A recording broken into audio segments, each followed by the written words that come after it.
Hello, welcome to my channel. My name is Neo. This video is a fun one. I was still in the Halloween spirit, and this design was inspired by another nail tech. Her information is listed below. She's amazing. I am working on my red iguana hand, and we are doing an alien neon ombre galaxy situation. I don't even know. I went ahead and shaped all my nails. So I'm using an extendo plastic tip on the pinky. I've made it into a tapered square shape, which I love. It's my favorite nail shape. I had a client yesterday and we were talking about nail shapes and how a lot of people get that coffin shape, but like there's something about that tapered square. It just looks so clean, you know? So I'm adding this turquoise kind of color on the tips of these two nails. We're going to be doing a 3-color ombre. It is a Mia Secret color. It's a part of their shimmer collection. I will link it below. And these colors are really freaking cute. All of these colors are shimmer acrylics. This purple acrylic is called Gooseberry. It's also a purple shimmer. It does marble a tiny bit, like if you can see the nail that I'm working on now. It does give you a little bit of marbleation, but it's not too bad. You can make it work. But it's another sugar and cream acrylic. It's really easy to work with. As you can see, it's like melting into nothing. It's like butter. But do be wary. You do see that marble line in that acrylic, but it's not a bad thing. So I'm just building up the color and coverage and a little bit of the shape, making sure to clean my sidewalls, maintain, you see the color. Yeah, it just marbles a tiny bit, but it's a beautiful color. I am also going to be applying the purple color as a second ombre on the pinky and the middle finger. We're doing a 3-color ombre. What's great about ombreing with shimmers is that it's a little bit more forgiving. I don't know if it's the shimmer particles. They just help with blending the acrylic colors. So you just get a more forgiving acrylic blend. So I'm going in with that purple shimmery color called Gooseberry, and then I'm going to go in with another pink color from Sugar and Cream called Tater Tot, and it's a gorgeous like fuchsia pink with like gold sparkle in it. So yeah, we're going to be working this 3-color ombre. The final nail, the ring finger, will be a solid pink acrylic nail with the pink color from Sugar and Cream.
And as you can see, I'm going back and forth with the acrylic colors just to make sure that my blend is very smooth and that I don't lose one of the colors. Sometimes when you do more than 2-color ombres, the middle color might get lost, or like the tip color might get lost. So just know that you can go back with small wet beads to kind of to fix your ombres. So because we're doing an alien-esque look, I brought out the stars and the little sparkles again. This time we're going silver. And I applied a super wet bead of clear acrylic. I'm using my Young Nails Core Clear. And I am just adding these stars and little shimmers and tiny little flat metal, I guess, charms to the nail to act like stars. So really, really tiny pearls, really like medium-sized ones, and then actual stars, and then like the dazzle stars to the 2 ombre nails. So the intention was to add it to just the ombre nails, but I just couldn't help myself. I was like, this is really cute. It looks really pretty. I'm gonna just put it on all 4 fingers. So all 4 fingers are getting the charms, but only the ombre fingers are getting the stars.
And now it's time to clear cap. I am using my Young Nails Core Clear, and we're just going to encapsulate all of these charms, just, you know, making sure that the application is smooth, that we are always cleaning the sidewalls so that we don't have to do any heavy filing after, and making sure that the application is smooth on the surface so that we don't have to e-file too hard either. Making sure to encapsulate all of the pieces. Some of them are raised a bit, like the larger stars, but yeah, I'm just clear capping all 4 nails.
So I've already gone ahead and filed and buffed and shaped my nails off camera. I try not to do it while filming just because on the ready body hand I don't secure these nails.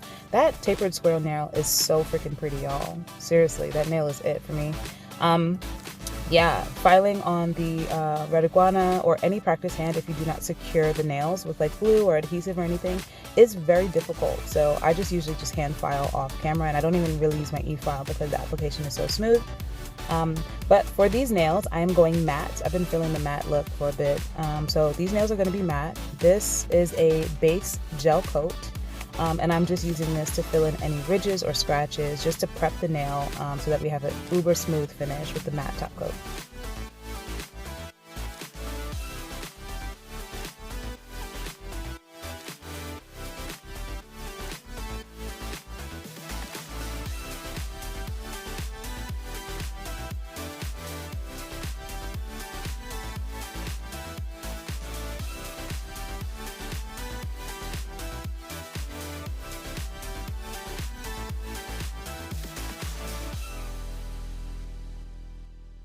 So I went ahead and cured that base gel coat for 30 seconds. And now I'm actually going to go in with my trusted Beetles matte top coat. It is a very sweet, smooth and velvety top coat. So all of the nails are going to get a matte finish. And I'm going to cure for a full 60 seconds with the matte top coat.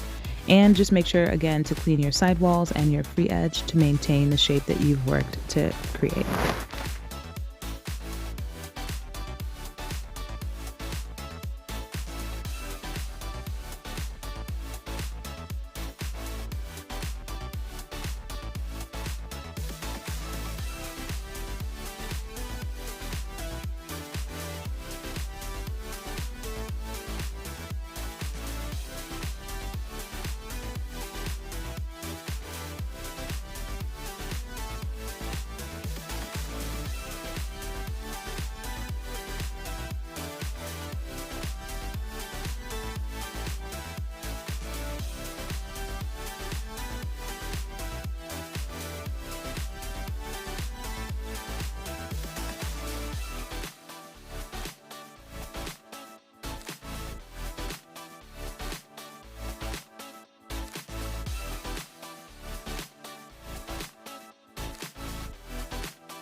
And look at that. It is a beautiful, beautiful matte finish. And the ombre looks so gorgeous. You can see the slight shimmers in the under the matte top coat, but it's very sheer. So I'm actually going to be doing some hand painting in this design.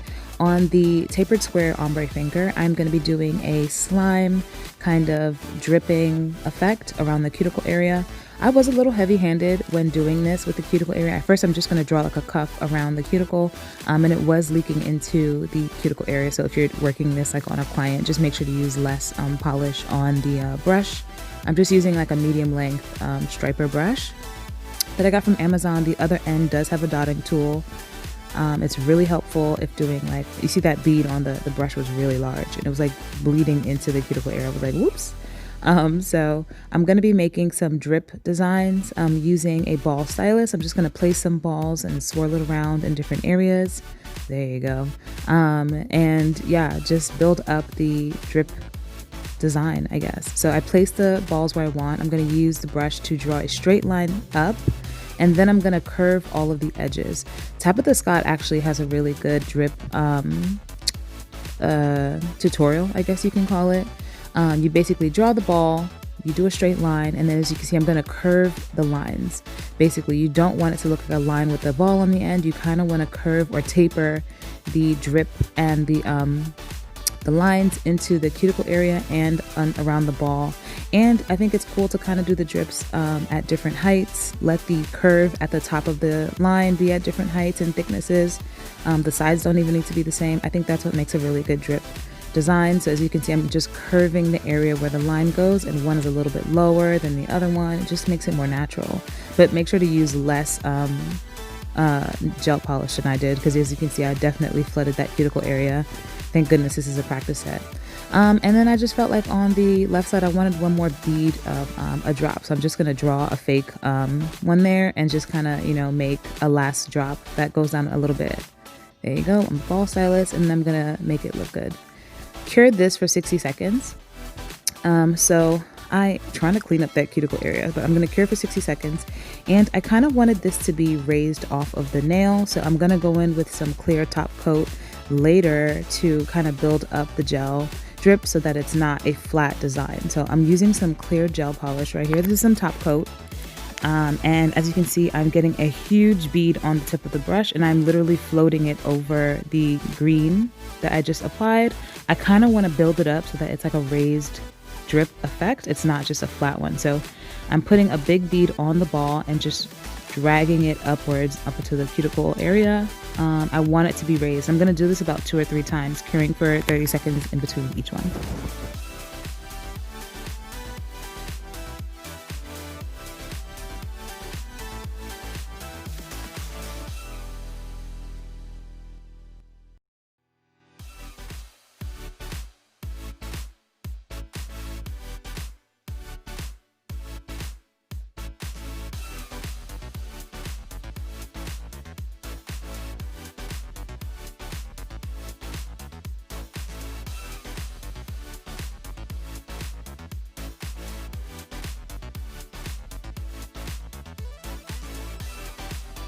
And as you can see, I'm going to raise it up a little bit for you to see it is raised up off of the nail. If you look at the drips, they are raised up off of the matte top coat that we did for the nails. I think it was a cool design. On the pink finger, I'm actually going to draw a little alien friend. I didn't really have any reference, and I kind of wish I looked at like an image on Google before doing this, but I just drew what I thought an alien would look like. I'm using it's called Tranquil Aqua is the name of this polish. It's by iGel Beauty. These polishes are so, great. They're beginner friendly, they're really good quality, and they're really cheap. iGel Beauty has had like a 60% off sale since quarantine started. So I would suggest, I was going with the brush. I was like, let's just get this going, because this tiny brush is not making it happen. iGel Beauty's been having a sale forever, and this polish set comes with a traditional lacquer and a gel polish. So I would suggest looking there and trying to, build up your collection if you're new and don't have a lot of products. I set that for 30 seconds, and then now I'm going to use a black gel paint, also from iGel Beauty, to basically draw the details of my alien friend on the pink nail.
After that has cured, I'm going in on the purple nail, and we are going to draw another alien inspired image, also inspired by the nail tech that I've listed below.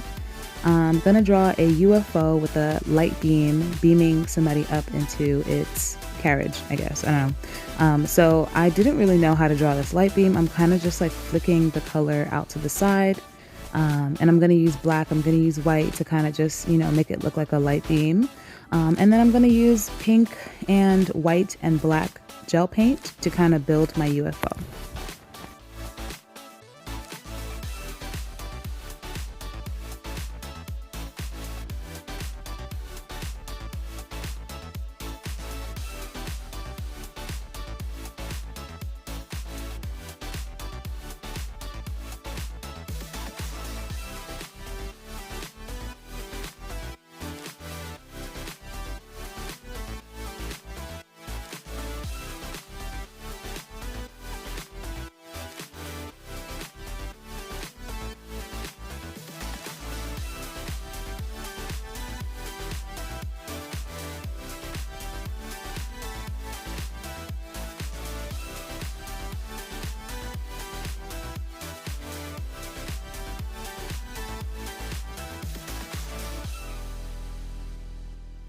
After curing this white layer, this is basically going to be like the glass area of the UFO. I'm going in with this really pretty bright pink. It's also from Igel Beauty. It's called Frisky Fuchsia. It's really, really nice.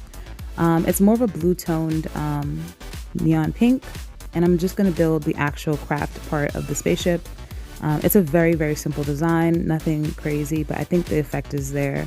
And I'm not worried about coverage because we're going to do something a little special with this part later, but I'm just making sure that the shape is kind of where I want it to be. And then when you're done, cure for another 30 seconds.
So after going in with my black liner around everything, I'm going to cure for another 30 seconds just to make sure that everything is finalized. And then I'm going to go back in with my gel top coat. So the same way that I wanted to build up the texture of my, not the alien, but the slime drips, I'm going to build the texture of the glass bubble of the spaceship. So I'm taking that top coat, it's a glossy top coat, and I am literally floating a huge amount of product onto that area so that the spaceship is raised up off of the nail as well, like a glass dome kind of.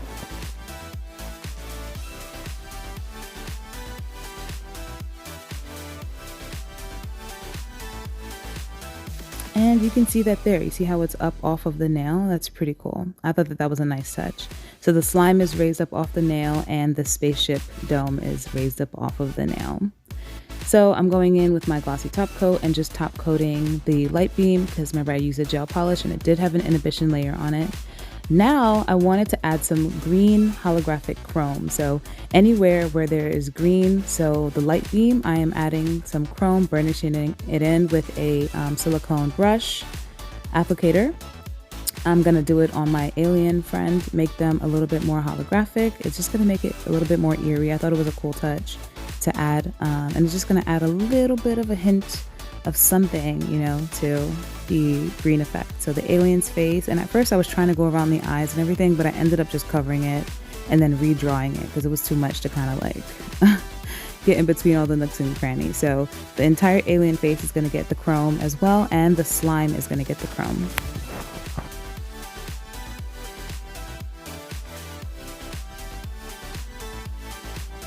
And look at the effect that it's giving, the alien. Doesn't it make it feel more alien-esque, right? I think it's pretty cool.